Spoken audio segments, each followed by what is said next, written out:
When I look back, actually, it is interesting because Jess and I are both very driven people and we're both very professional. So anything we do, it's just got to be the best it can be. So that's just the way we are. So we only had, when we started Waterbabies, a lot of people don't believe this, but we only had £5,000. That was it. And we decided we were going to put all of that into our branding, which is a very unusual thing for a startup business to do. And our thinking was we may not know what we're doing, but we're going to look like we know what we're doing. So we can look professional. And we found a branding agency, a guy called Rob, who lived just down the road, actually, in Auckland. We still work together to this day, which is another lovely story. He started his business a year before ours, and he did our branding for us. Got to this magic day where we had a website, leaflets and posters. We'd secured 5 swimming pools in the Yorkshire area, and in theory we had space for 80 clients. We didn't think we'd get anything like 80 clients, but that's what in theory we had space for. And we looked at each other and said, well, now how are we going to get people? And we went, well, they're either pushing a pram or they're walking around pregnant, so why don't we just run around the streets of Ilkley and give out leaflets? And that was how sophisticated it was. There's no internet or anything in those days.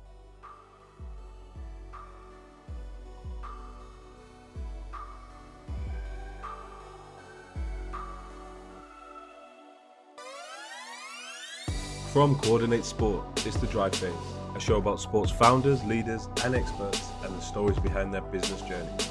Our guest on this episode is Paul Thompson, founder and CEO of Waterbabies. If you have young children, then you'll know about Waterbabies. They teach 52,000 babies per week how to swim. After seeing a gap in the market to professionalize baby swimming, Paul created a brand, a successful program and an extremely scalable business model. But more importantly, an award-winning culture that stands the test of time. We hear Paul's journey from the start, with all the ups and downs along the way to becoming the global powerhouse in baby swimming they are today. Take notes from a pioneering entrepreneur who has helped to shape the industry. Enjoy the show.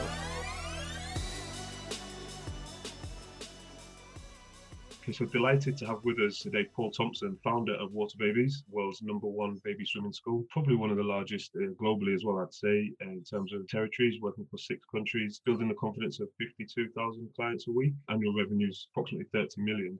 Great company with us today, and welcome to the show, Paul. Thank you. Yeah, good to be here. That's it. Yeah, thank you. Virtually, Gordon, I've been looking to meeting you, so I think Which we love. exactly. In terms of starting things off, what we try and do is get our listeners a little bit of a background and you get to know you a little bit better. Sure. If we were going to go back into almost your earliest sporting memory, it's probably a good place to start. You were working with babies from 3 months, maybe, is it? But I don't know if you remember anything then. What's your memory? Yeah, so God, you really get me to think now. I'm an old man. I'm an old man. It's going back a long time. Well, I was always sport mad. My first love was football. And I can remember playing football at school when I was about 6. And I used to really enjoy playing football and ended up being a goalie for a bit, actually. And then I used to play Sunday football down the local park and all that sort of stuff. And that was my sort of first sporty bit. When I was 11, I then went to senior school and it was a rugby school. So I came across this really odd game with a really funny shaped ball, which I thought was really weird, and actually found out I was really good at it and I loved it. And rugby became my love, and I'm still absolutely passionate. I'm completely rugby mad to this day, and ended up playing rugby at actually really senior level. I actually played top flight rugby. That's where the journey took me. I used to play for Roslyn Park, which back in the days, just before rugby went professional. So back in the amateur days, that's how old I am. But Roslyn Park. Missed out on that wave. Exactly. Wave of money coming through. Indeed. Roslyn Park were a Premiership time. They were Division 1, Division 2 side. So no, top flight, which was great. And I absolutely loved it. I used to get up early in the morning, go and train, and then go to work. So from a very young age, I discovered my love of sport. And I played loads of sport. I swam and I did something called fives and cricket and anything. If it, just used to love running around. I was sport mad as a kid. So I've always had that in me. Was that something in your family as well? Were they sporty as well? Or no, completely and utterly not. Both of my parents come from Jamaica, came over to England, both workaholics. My father was an accountant, set up his own practice. My mother worked in the National Health. They could not be further from sport. To this day, my father can't understand this thing called rugby. Why would you go and do something like that? He thinks it's completely mad. And funny enough, my son now is also a really top flight rugby player, and he's trying to tell him not to do it. So no, nothing in my family. Just I was the first. I mean, you mentioned your school as well. So whereabouts was that? South London? Yeah, I'm a South East London boy, 2 Fs. I was very lucky. I went to private school, a place called St Dunstan's in Catford. It's still there and still booming. It's a co-ed now. When I was there, it was a single sex school. Yeah, that was a big moment for me. I mean, my parents actually did split up when I was very young, and my mother basically put me through school. She worked 3 jobs. It's that classic story, which I've been forever grateful for. That school really made me. I think I'm relatively bright now. I ended up getting a couple of degrees, but during school, I was not academic at all. I was the typical boy.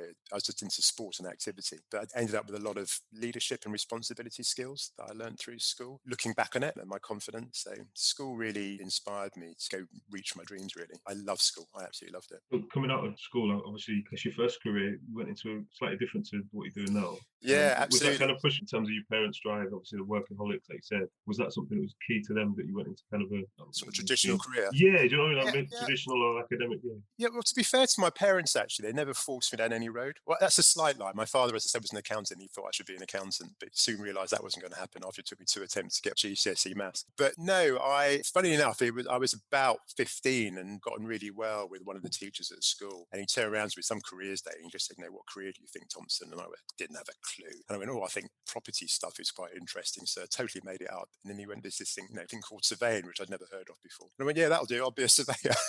And that's where that kind of happens. I just had an interest in property. So yeah, when I finished school and had to head off to college, I looked for a surveying degree. I just thought that could be a good, sensible next step. But I'd be lying if I said I had a big grand plan. Because, that's like the next thing in front of me. I'll give that a go. And I enjoyed it. And that ended up being my professional career. Yeah. So how long were you in that career? And obviously, quite a obviously while. successful. I graduated in 80, when was that? 88. And I started Waterbabies in 2002. And I stopped work about 2000. So good decade in that field. And I rose quite high. I was a property development director for a housing association in the social housing sector, building social housing. And I worked in London and then down and lived in Brighton. That's why I made the transition from that to where I am now. It was a long career doing it. And I enjoyed it. I'm still really enjoy property now. Big love of mine. It's in the blood. So no regrets on that. I always knew I wanted to start my own business. I think, now again with hindsight, it was just a stepping stone to where I've ended up. You kind of always had itch or that niggling feeling in the back of your head to go out on your own. Yeah, definitely got that from my family. Particularly my father's a real entrepreneur. He always says he was the first independent black accountant in London. I don't know if that's true, but he was certainly one of the early movers anyway. And he was a true entrepreneur. So, I obviously looked at him, and my mother was just, she worked really, really hard. She had a career, but she worked really, really hard. So I always had this essence of, I was always growing up, it was, just go out and make your own way. Don't wait for anybody, pull your finger out and do your own thing. And that was always just surrounded me. So I always had that itch. It's that jump from like well-established career, really successful, risen to kind of heights in your career, going from that to like starting out on your own startup. I know there was a bit of a transition in between. Yeah, about a 2-year transition. Yeah. Yeah. Can you tell us a bit about that too? Yeah, well, the whole story is quite, it goes into some of the annals of the Waterbabies story, actually. So if you can imagine the scene, I was high-flying property development director in Brighton at the time. And from being honest, just having a proper yuppie lifestyle. I had a little flat that my wife and I had a flat overlooked the sea. I used to walk 400 yards to the office. It was all great. Read the paper on a Sunday morning. And then my daughter came along, Imani. And of course, all that went out the window, as you all know when you've got kids. Certainly no more reading the paper on a Sunday morning. And Imani was only a few weeks old. And I was at a board meeting late one night talking about some sexy project we were trying to do in Brighton to a bunch of old committee members who, to be perfectly honest, didn't really understand what we were talking about. And it was about 8 o'clock in the morning. And like most parents, I wasn't seeing my daughter. She was only fairly young, but I was just working all the hours. And one of the committee members looked down at my report and went, "Oh, Paul, there's a split infinitive in your report." I'm like, really? And half an hour later, they're still having a conversation about split infinitives and grammar. And I just sat there thinking, I don't want to do this anymore. I'm sitting here talking to a bunch of idiots, if I'm being honest, about grammar, not seeing my daughter. I've always been maverick. I've never been frightened to throw the cards up in the air. I'm not particularly driven by money. It doesn't drive me. And I think you only get one go in life. And I always promised myself growing up, if I wasn't happy doing something, I'd leave. I wouldn't be frightened to leave. And so the time it took me to walk home that night, I went, no, I'm going to throw my resignation in. Went into the flat and announced that. You can imagine how that went with my wife. I was going to say, yeah. Well, to be fair to Jess, though, she was built on the same stuff. And she went, no, go for it. Think about that. We had a young baby, serious incomes, significant income. Jess was on maternity leave and I gave it all up overnight. So then we looked at each other and what the hell are you going to do? And one of the things I didn't say was one of my other big hobbies was scuba diving. And I just went, you know what? Let's just put a couple of these things together. And I fancied being a scuba diving instructor in the Caribbean. So I went off to the Caribbean to be a scuba diving instructor. Sounds perfect. Yeah, it was different. But while we were there, we went to a very remote island called Dominica, and it was picture. Before we go into that, what was I know you got your reaction from your wife at the time. What about work and colleagues and it, and like kind of the rest of your family and all that, going it all in and moving away, did they think you'd gone a Everyone bit thought we were crazy? completely crazy. Yeah. Yeah. Everyone thought we were crazy. Yeah, I mean, there's no other way for it. Everyone thought we were crazy. All And right. we So yeah, were. But just on that point, actually, which is interesting when you asked me, and you probably find out from me later in this conversation, I'm really passionate on people. And I think we all have a danger of living our lives, but not really fulfilling our dreams. And going back to the principle I said about, throwing the cards up in the air, not be frightened to give it a go. I'm not going to pretend it wasn't terrifying. Throwing the cards up in the air is absolutely terrifying. But what that does is it then puts you in that situation. So something else has got to happen. yeah. And it's quite liberating to put yourself in that position. And it's frightening, but it's also liberating. And if you've got anything about you can always go and flip a burger. You're always going to get a job. So it was a scary time, and people thought we were crazy because, of course, it does something that abnormal in terms of the way we live normally in society. But I'm really glad I it think did. that resonate with a lot of people. Everyone's got ideas, right? And the more you go into that, in your corporate career, the more you got to lose, I guess. And it almost becomes a lot of people just don't take the jump. Then, yeah, absolutely. And I Yeah. think that's the biggest thing about people who start their own business, because we franchise, as you know, and so which is very similar to starting your own business through franchising. And I say to every single one of our franchisees, they've all heard me say to the biggest step you have to take is that step Yeah. from the security of your job, being a salary, to going on your own. But it's one of the most liberating steps you ever take in your life. So you packed it all in and then went off to Dominica. So was that your decision? Obviously, like I said, you got Jamaican heritage. Was it Caribbean calling to you, or is it just No, people have said that to me because of the Caribbean. It wasn't even that sophisticated. No, it was just scuba diving. Caribbean sounds nice. Why not? We hadn't been there in all my travel, so it really was no. I can't pretend that. So it was. I always got to be careful. It was the Dominican Republic, which is between Martinique and Guadeloupe. Lots of people mix it up with Dominica, but it was Right. Dominica that we went to. So it's a very remote island. Very few people go there. It's unbelievably beautiful. It's called the Nature Island. It's got 365 freshwater lakes. It's a beautiful place. And we had a little shack on the beach. You opened up the shack doors on the balcony.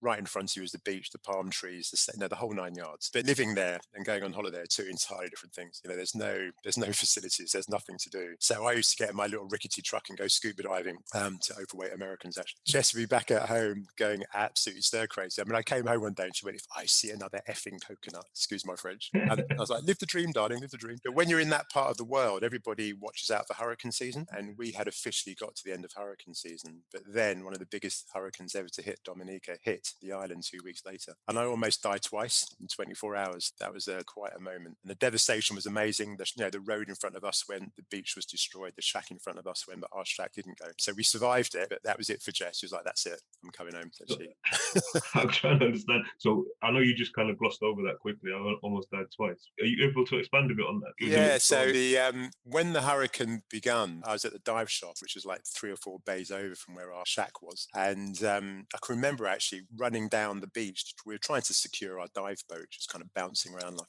on the water. It's just the beginning of the hurricane. I can remember running down the road. You won't believe this. You know the big containers you get on container ships? We had one of those containers on the beach. And I can remember running down this pathway, and this pathway was sort of that way through loads of palm trees. So you could just see the tops of the trees and see the water in the distance. And I remember watching this container fly above palm trees. So I thought, God, this is serious. And then, then all hell let loose. And I almost died twice because I tried to get myself back home. My journey, almost dying, was trying to get back home. And there was one moment I was struggling along the road. The road had been taken away by the waves. There's a big hole and the water was coming in and out really, quite viciously. And I thought the only way I can get to my house is jump down into this hole and climb out the other side. So I jumped into the hole. It was the middle of the night. And as soon as I jumped into the hole, I heard this big rumble and looked to my left. The world's biggest wave was just coming at me. And I just stood there and thought, "Oh, here I go then. This is it. This is my time." And this massive wave came over me, pulled out half the road, and all this rubble around me. I got battered around really badly. And the wave went out again and I was still standing. I couldn't believe it. In shock, yeah. That was one of 2 instances. The other one kind of No, revolved around a crazy. boat. So it was crazy. It was a crazy, So, crazy 24 hours. so yeah, obviously reconsidering the decision at that point. Yeah, yeah. And then what? So I guess Yeah, we can't raise a daughter. How old was your daughter at that time? She was been what? she 1, 2. was about 1.5 then. Yeah, so we came back to England and we didn't have anywhere to live because we were doing a house up on the south coast. The idea was to have something to rent while we were kind of running around being lunatics. But builder had a nervous breakdown, so we had nowhere to live. So in my mid-30s, I knocked on the door of my mum's house back in South London and went, "Mum," and moved in. And I looked at Julie and said, looked at my wife and said, look, part of the reason for me doing all of this was to spend more time with Imani. So I'm going to be really cool. I'd be a stay-at-home dad and you could go to work. And I hadn't even finished the sentence and she ran out the door. And there I was being a stay-at-home dad. And after a week of that, I was like, oh my God, what have I done? But then I thought, I kind of went, look, you can moan about it or get on with it. All right, we're going to get on with it. And we're in London, so there's loads to do. So I simply signed up for every baby-related activity there was. There was skydiving, horse riding, you name it, I was doing it. It was quite funny, actually, because back in those days, there were no stay-at-home dads. And it took me about, I'd say, 3 months to break into the mother's network. But one of the things we did was baby swimming. That's when I first came across it. A company called Waterbabies at the time used to work out of Peckham Pulse. I went to these baby swimming classes, and that's when I first came across it. So with your scuba background, is that something that obviously you enjoyed it as well, but with your daughter, is that something you just took to as well? Yeah, so that's exactly it. I was totally fascinated by these classes, and just that, because I was an instructor, a scuba diving instructor, I was fascinated with all things water. And I saw Imani really accelerate, not just in terms of swimming ability, but just confidence, and see there was more to it. I was always in the ear of the instructor. I don't know, 6 months into this, I was yet again in the ear of the instructor while we were having a shower. He was a bloke. And he turned around to me and he went, become a teacher. We're looking for teachers. And I literally went, okay, give it a go. And they trained me. I always say trained in big inverted commas, because nothing like we train people now. I mean, it's, our training now is phenomenal. It takes months to become a water baby teacher. It took a couple of lessons and half a lesson plan for me to become a baby swimming teacher back then. I didn't know. So they trained me and I had to go and teach my first lessons at a pool in West London. And it was really fun. I remember turning up to that pool actually beforehand, terrified. And if you'd known me back then or immediately before that, I was a typical big, hairy, rugby playing bloke. If you gave me a baby, I wouldn't even know when to hold it up before I was a dad. So to think I was about to go and teach baby swimming classes to a bunch of ladies was ridiculous. But I jumped into this class and I taught 4 classes back to back. And this sounds really Hollywood, but it's honestly true. It was a complete light bulb, life-changing moment. I was just born to do it. I had total empathy for the babies and the parents. We call it the thing now in Waterbabies. And in fact, I was so shocked afterwards that I sat in the car for 2 hours afterwards going, what on earth was that? I think this is what I'm supposed to do. That's something we always learn, like what was the light bulb moment? And at that point, was it, I know the experience of teaching and getting over that maybe imposter syndrome to start with, and then now you kind of endorphins afterwards.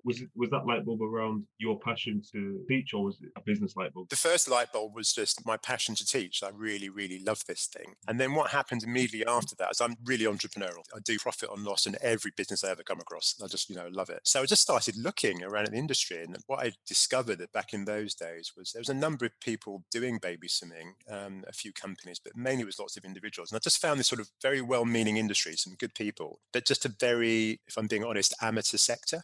Businesses weren't very well run. I mean, the one I worked for wasn't around anymore. People hadn't paid for lessons, etc. So it was hard to get through to classes. Just really not very well run. I just thought this could all be done a lot better. Here's this amazing product, service that people really need, can make a real difference to people's lives.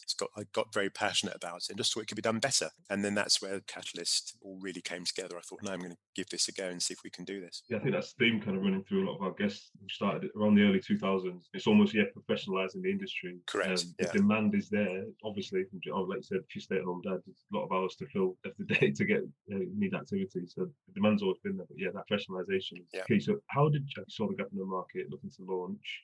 What was Jess doing at the time? Was she working in the city? So Jess was in PR. So that was her background. She was a school teacher and also PR. But so at this point in our lives, Jess is working for a PR agency in London and I'm a stay-at-home dad and I'm doing these baby swimming classes. That's kind of where we were. The builder finally finished the project on our house and we sold it and we said, where are we going to live? And it's another funny story, but I'll give you the short version. We ended up moving to Ilkley in Yorkshire, completely randomly, another random move. Via a trip to Australia, actually. We bought a house to do up in Yorkshire. And while the work was supposed to be being done, we went off to Australia to backpack to kind of get another grip of life again. It's when we were there, we went, no, we're going to go back and properly do this thing called this baby swimming. And I secured the name Waterbabies just before we went. So we came back to Yorkshire to a building site, literally no windows in the front of this property. You could see the sky through the roof. And we started in that living room with a cold water standby for a broken toilet and 2 mattresses and a phone on top of the fridge. That was the Waterbabies office. And what was interesting when we started was we didn't ever have the ambition to be where we are now, which sounds really odd. It was going to be a portfolio lifestyle. I was going to do a bit of baby swimming. I thought,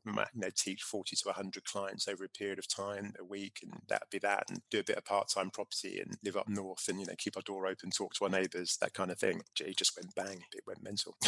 Yeah. So I guess you didn't have that grand plan to start with. So it wasn't a case of, right, this is the division of response. I'll be CEO, you're going to be head of marketing. Like, when did that kind of come in? Was it a case of put some plaster and just exploded and then you had to? I think when I look back, actually, it is interesting because Jess and I are both very driven driven people and we're both very professional. So anything we do, it's just got to be the best it can be. So that's just the way we are. So we only had, when we started Waterbabies, a lot of people don't believe this, but we only had £5,000. That was it. And we decided we were going to put all of that into our branding, which is a very unusual thing for a startup business to do. And our thinking was we may not know what we're doing, but we're going to look like we know what we're doing. So we can look professional. And we found a branding agency, a guy called Rob, who lived just down the road actually in Auckland. We still work together to this day, which is another lovely story. He started his business a year before ours. And he did our branding for us. Got to this magic day where we had a website, leaflets and posters. We'd secured 5 swimming pools in the Yorkshire area. And in theory, we had space for 80 clients. We didn't think we'd get anything like 80 clients, but that's what in theory, we had space for. And we looked at each other and said, well, now how are we going to get people? And we went, well, they're either pushing a pram or they're walking around pregnant. So why don't we just run around the streets of Ilkley and give out leaflets? And that was how sophisticated it was. There's no internet or anything in those days. And on day 3, I went up to a lady in Tesco's car park in Ilkley and gave her a leaflet. And she looked at me and went, that's the 3rd time you've given me a leaflet. and that was a Thursday lunchtime. And I came back home that Thursday lunchtime. This is another funny story. And opened the door. And the builder who'd been working on our house, who was part of our brand development over those early months, we used to sit down at lunchtime. Rob used to come over with all of these logos and brands and baby colours. And had these 3 or 4 big fat hairy ass builders who'd sit there with their cups of tea going, oh, Paul, I love that colour. I think it's great, but that baby's a bit pink. So they really were part of the brand. And I came home this Thursday, Jess and I opened the front door and the builder came running down the stairs like a giddy schoolboy with a bit of A4 paper in his hand with 16 phone numbers on it, even on the phone all morning going, hello, Waterbabies. He was our first ever secretary. And we were just jumping up and down like lunatics. I can't believe it. I can't believe it. And that's when we discovered one of the first things about Waterbabies, just the Mother's Network. It just, word of mouth went bang. I believe you make a lot of your own luck in life. The harder you work, the luckier you get. But we're in the right place at the right time. And we just exploded. And we actually started with 100 clients. We had to scrabble for more pool time in 6 weeks. We had 100 clients. You're teaching every class at the time. Yeah, I'm teaching every class. And the funny thing back in those days as well, I look back at it now, I only had 5 lesson plans because we thought, oh, people will stay for 5 lessons in a term of 5 and they'll go into the next thing. And of course, people kept on wanting to stay. So before I knew it, I was trying to build more lesson plans. And that's how it scrabbled. But yeah, it was just me. I was doing all the teaching. This hearing you talk about the marketing and the branding, obviously, because to me, that obviously you've hit on a point where great demand, great fit with the actual product and service. But the marketing is one that stands out for me because that obviously being a customer, like I said, that I guess retention, right? So we get the pack, welcome pack with the award scheme and kind of the longevity of well, we want to fill this on the book up now. We want to get all the awards, even down to like the sunshade, right? In the sunshade in the car. You thought, well, like you said before, you're a dad, you don't realize you need those type of things anyway. Indeed. So, yes, it's really interesting here. The story turns on off train of thought that resonated with me. But so scaling, then you've got oversubscribed. It's yourself delivering. Then what was the point where you kind of, I guess, decided to take it to the next level? Yeah, franchising, or was it franchising always on the cards? No, not at all. If you go back to what I said, that we didn't want to have a big company, we did have a plan, so we weren't thinking about anything like that. And it went mad. We started in June of 2002. Just going back to your point about branding, it's been a massive part of us. It's a big part of our DNA. We live and breathe our brand, and we put a lot of effort into that. And I think one of the reasons that you're a client, hopefully this will resonate, that people do love us is because they believe in the brand, but not on a surface level, in a really conscious level. It's really quite an emotional connection they have with us. And so we invest a lot in that, really genuine. I'm very proud of that. But so right from the beginning, we had that. And as I say, we started in June of 2002. And then by the Christmas, only 6 months later, we got approached. I got approached by my sister-in-law and old college friends. Sister-in-law lived in Bristol and old college friends who lived up in Edinburgh. And funny enough, I did both of my degrees in those 2 cities, so I knew them as well. And they said they wanted to get involved. And we laughed because they had no background in swimming. We weren't asking for anybody. And that's when we started looking around different models. And that's when we found this thing called franchising. And franchising kind of suited us because as a franchisor, you have to maintain responsibility for standards and process and the systems. And I'm really passionate about that. As a franchisee, you run your own business, but within a support structure, you're not on your own. And that suited them. Again, being professional and doing everything properly, we realized we had to have a legal agreement and an operations man, all these things you have to do to be a franchisor. And so we set about setting ourselves up as a franchisor, and we launched them. Bryony found 1 swimming pool in Bristol. Elsa and Hugh found 2 swimming pools in Edinburgh. And we said, look, we ran around the streets for 6 weeks. That seems to work. So we suggest you do the same thing. And they both went bang, bang as well. And they had a client base of just under 100 in a really short time. And then we went, ooh, wow. And it wasn't, oh, wow, we're going to have a world's biggest baby swimming company. It was, oh, my Lord, we are now responsible for 2 families. It's just terror. That's what hit us. And so we thought, we've really got to make sure we're doing this properly. And so we got consultants on board who really put our package together, made sure we were as professional as we could be. We took another 2 franchises on during that process, and who are still with us this day as well. And then we went from 4 to 14 in a year. Just went bang. So, I mean, a couple of questions for me. In terms of, I'm assuming, just hearing the story, you must have been profitable from day one, right? In terms of what your initial set of Yes. costs and the Yeah, we massive were. client base straight away. Yeah, we were. We were very fortunate for that. Yeah, and was it a case of just organic growth? So obviously you mentioned bringing consultants in, franchise. There's going to be some costs around that. But was it a case of it was just organic growth and you can cover it through your cash flows, or did you have to take an investment? Yeah, it was literally that. And then, we're really lucky at that. One of the beauties of franchising, it's a way of growing your business with, using the capital that your franchisees are bringing to it to help to grow it is a great way to grow a business if it's franchisable. Quickly say not every business is franchisable. I'm passionate about that, but ours was. And so, but yes, we generated our own income and we were able to, because our business model actually had very little high overhead costs. We rent swimming pools, and so we didn't have to find lots of capital outlay. So we were able to grow organically. But the bit about that as well is we pumped everything back in. So then we earned a penny and we put a penny back in. So, it was completely circular. So I'd say, organic growth, it sounds like crazy organic growth. The first 6 years were just insane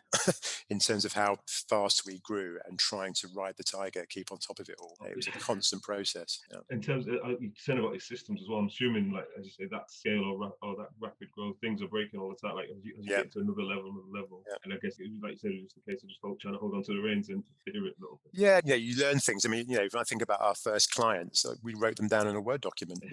Susie Jones, class 10:30 Saturday morning. That was our booking system. Now we've got a multi-million pounds, sophisticated, integrated IT system, which operates around the world. You just laugh at that where you go to, and of course, and the journey from that to this. So your infrastructure scales up as you do. Your professionalism obviously scales up as you do, but it's pretty constant. If you want to try and keep ahead of the game, you're constantly investing back in your business and making it grow.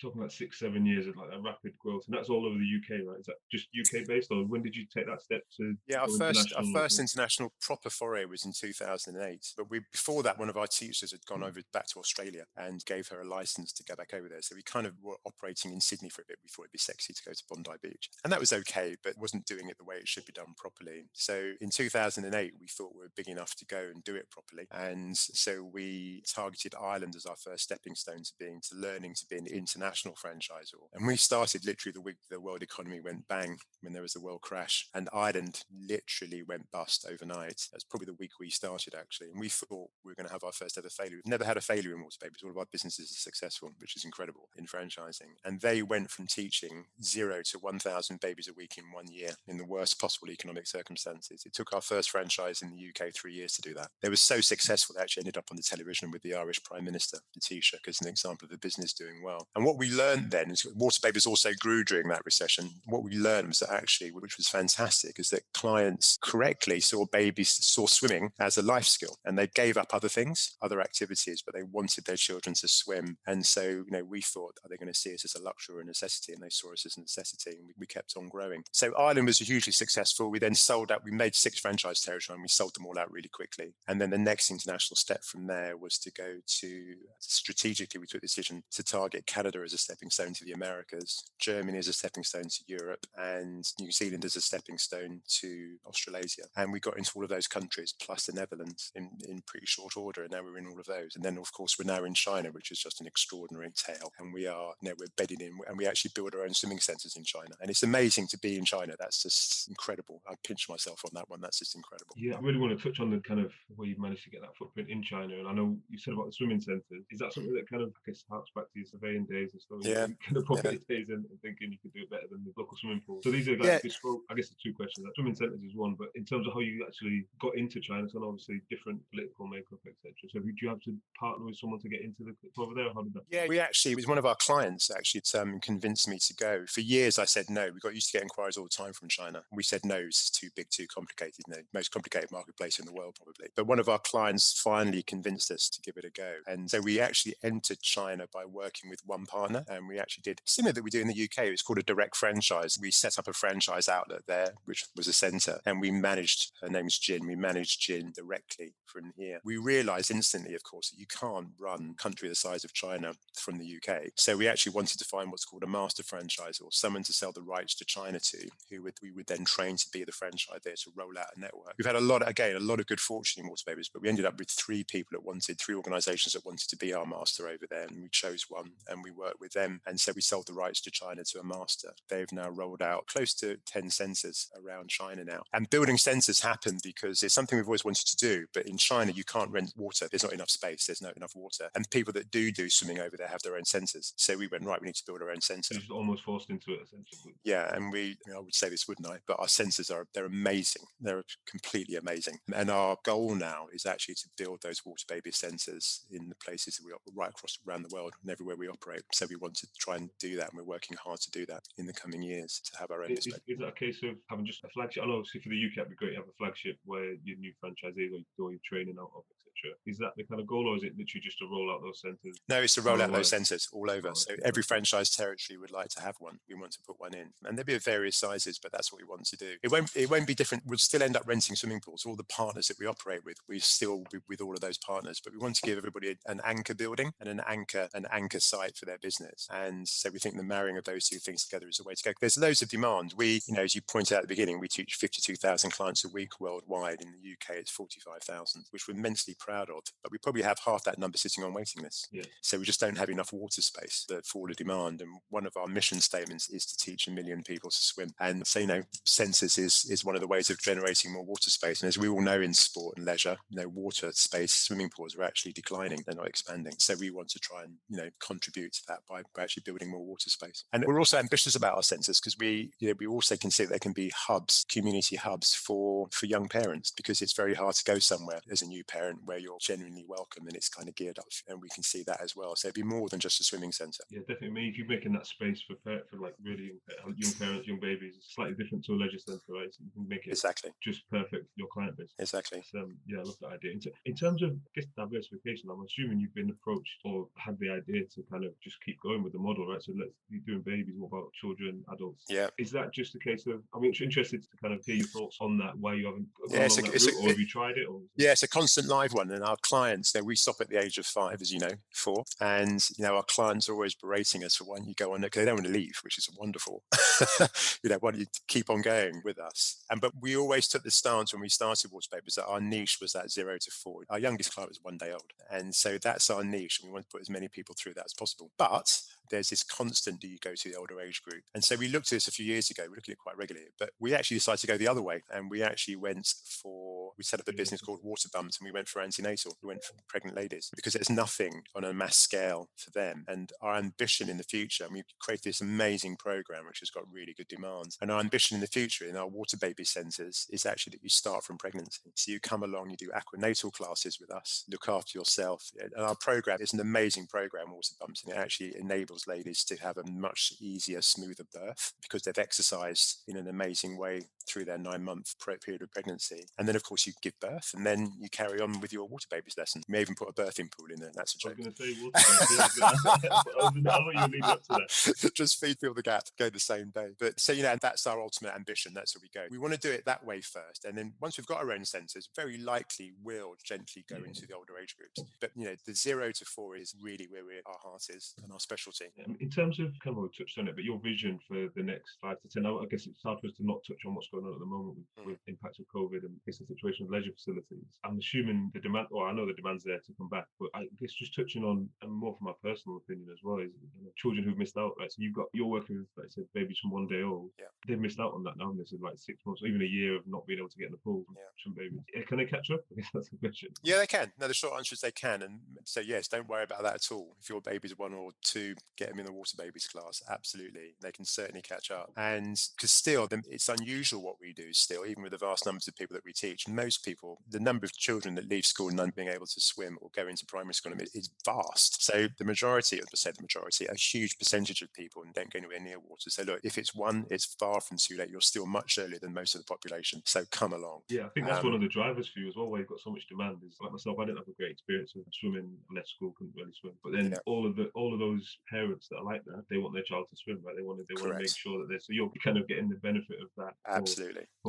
And we love that. I mean, we're much more than just a baby swim school. The program is really sophisticated, but one of the things we do say is that actually that first set of 10 weeks, that first block of lessons is probably more for the parent than it is for the baby. We have these parents that turn up, and I used to be a new parent, you're really nervous, you turn up to your first lesson, you turn up a week before, you've got 4 truckloads of equipment, you've got half your family there to help you because you're completely scared, and you jump into your first class. And by the end of week 10, we've got parents letting go of their babies under the water, changing at the side of the pool. They're just different people. They feel much more confident about themselves. And those people that do turn up who are really nervous of water, which is a great percentage of our client base, lots of fantastic stories of them, because one of the things we do is you can see your baby under the water. We help you to go under the water, and that gets their confidence up, and then they take themselves off and learn to swim. We've got lots of those who then become Waterbabies teachers, and some of those become franchisees.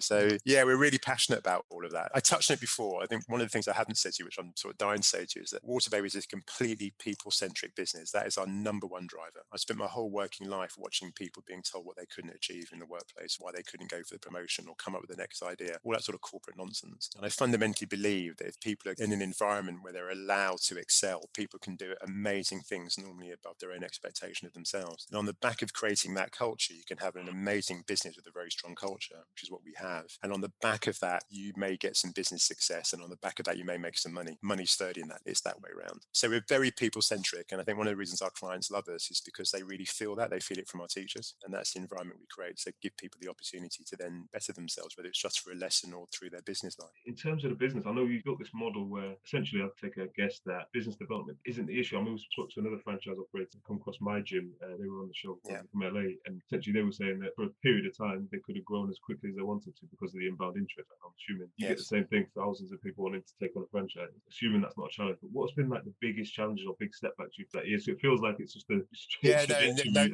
no business stories like that at all. We've had many challenges, and I would have answered that question differently if you asked me a year ago, but that's an easy one to answer now, and it's a sad one in these COVID times, which is last April we lost our chief executive to COVID, Steve. And Steve was Mr. Leisure, and he was the last person you think he would die of COVID. So if anyone listening here, take this incredibly seriously. He was 57, absolutely bulletproof, fit as a fiddle, contracted COVID, he was in hospital for a month and passed away at the end of it. And all through that journey, we all thought he'd walk out. So we lost him. And because, go back to what I just said about us being a big family, we really are a big family. And he was daddy, basically, of the family. Steve and I were very, very close. He joined Waterbabies. We started working together when I started Waterbabies, and I convinced him to become our chief executive 10 years ago. And we were like two brothers, like a married couple more than anything else. But the intensity of the relationship between Steve and all the people at head office and our network was really, really, really, really strong, way and above a normal sort of corporate environment. So losing him right at the very beginning of all of this was, I cannot tell you, we're still reeling from it. Without a doubt, eclipses any other business challenge we've ever had, and of which there have been many. The amazing thing, though, is that everything we built up, all of our values and our people ethic, everything that we built up has been tested to the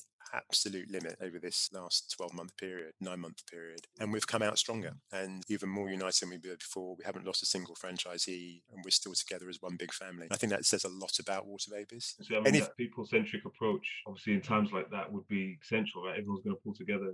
Correct, yeah. But it can go other ways. I've spoken to some franchise partners who it's completely torn their franchises apart. They haven't worked together and they haven't been united, and, franchisees have gone off. It's broken down. We were completely the opposite. When COVID hit, we have a very regular system of contact with our network. We're very, very close. And all of that just got intensified. And we actually went to 3 meetings a day worldwide for the first 2 weeks of the first shutdown, and to get everybody through grants and business survival, literally. And for the rest of the year, we were doing easily 16-hour days every day, the team at head office, helping the network, but also the network helping themselves as well. There are no words to describe what has gone on in Waterbabies over the last period of time. There are just no words to describe it. But it has been you're juggling amazing. that over all the different territories, all the different lockdowns. All over the world, yeah. Absolutely.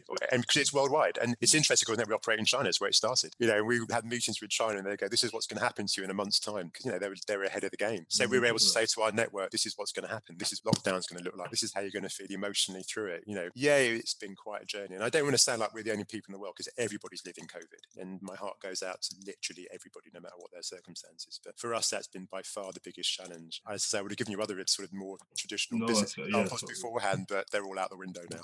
We've survived this. I mean, looking at dealing with that, managing that on a personal level, I know you're providing that almost your franchisees are feeling it, but you're feeling it for all of the franchise network as well. I guess for your self-care is really important. I mean, do you do anything on a day-to-day basis? Do you have like routines and things that help with your performance? Yeah, my wife is there, she'll be looking over my shoulder going, no, he doesn't do enough to look after himself. You just turn to alcohol. That helps. I'm a complete workaholic, and that's because, I'm really running Waterbabies now for almost 20 years. I'm incredibly passionate about it. And, one of the things I said to you is that no one's ever failed, and I don't ever want that to happen. I feel it really personally. So I do what it takes. So it does always come first, is the truth. But, and particularly over this last year, really learned the need to look after ourselves. And that's a big part of it. So the answer is yes, I run. That's my big thing. Obviously swim when you get into the water. Those are my two big ones. And I'm trying now to do a bit more, because that's kind of all I did do. And now I'm trying to do other things as well. So I've started reading again and trying to find some other things to do now. So the mental well-being piece, I think, is seriously important. I'm trying to make sure I look after myself. And I know we're tight on time, so I just want to my last question is: who have you? Obviously, you've gone from startup to running multi-million-pound global business. Yeah. Who have you had to become in that journey to who you're doing now? Like, what's the change you've had to make, or who have you had to become to be the leader you are today? What an interesting question. No one's ever asked me that. I'm just taking a second to process that. Was a really, really, really interesting question. I would like to think that I haven't changed who I am. Again, I go back to one of the things I said to you. It's the wrong word. It's not even an English word. A genuinity. There's a real genuineness to what Waterbabies is about. I suppose that's started from myself. So I've always believed in being the best that you can, being honest and being genuine, all those sorts of values. I think I still am that person. But going through this journey clearly changes you. And to some extent, you can't be exactly the same as you were at the beginning. So I'm not as footloose and fancy free as I probably was. I got a much greater sense of responsibility. I wouldn't throw the cards up in the air now as easy as I did back in the day. And because I'm responsible for close to 1,000 people. When I think about that, actually, it makes my eyes water. Worldwide, all of these businesses. So I take that really, really seriously. So I suppose part of me is a little bit more serious than it probably was at the beginning, being a businessman and having to be responsible. But essentially, I think I'm the same person. I'm a lover of life. I'm unbelievably positive. My cup is always half full, even in the darkest times. I like to have a laugh and a giggle. I don't know. I have to ask other people that one. Yeah. No, it resonates as well. Like you can say, you're hearing your journey and you kind of can see you're kind of remembering things and having a chuckle to yourself. It's like you really enjoyed the mad ride it's been to this day. So, Paul, really appreciate your time. Thank you so much for giving it the time. On the, Thanks, on the James. for us. Yeah. Like I said, we'll reference all Waterbabies, contact info, things like that in the show notes if anyone wants to reach out. Great. And making a booking myself as well. Yeah, good to see you back in the program. Thanks, James. Nice to talk to you. I really enjoyed it. Thanks a lot. All the best. Thank you for listening to this week's show. You can subscribe anywhere you get your podcasts. If you'd like to get in touch with us, you can write to us at dryphase.podcast@coordinate.cloud, tweet us at coordinatesport, or follow us on Instagram at coordinate_sports, or on my account at James_ventures. This episode was produced by Nancy Kwamboka, with support from Claire Goodchild and Lola Small, with special thanks to Rochelle. I'm James Moore, and you've been listening to The Drive Phase from Coordinate Sport.